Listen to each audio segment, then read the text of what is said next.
大家好，今日我會分享一下物理治療師喺診斷前膝痛嘅時候會用嘅兩種方法。有膝頭痛嘅朋友記得睇到最後啦。第一種方法叫做鑑別診斷。物理治療師首先會因應你疼痛嘅位置去做判斷，然之後再做分別嘅測試去做鑑別嘅。例如，我哋首先會見到外側嘅情況，我哋會見到有髂胫束 ITB 有可能會係導致膝頭痛嘅原因啦。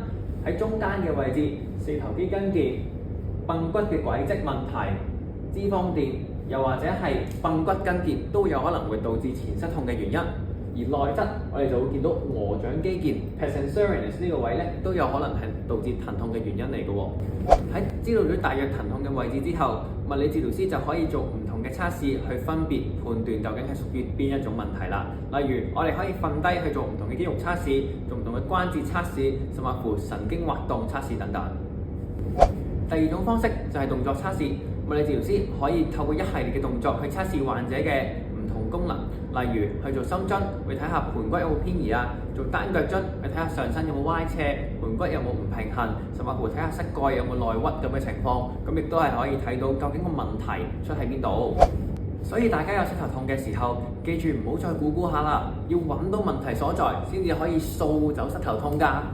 下集再見。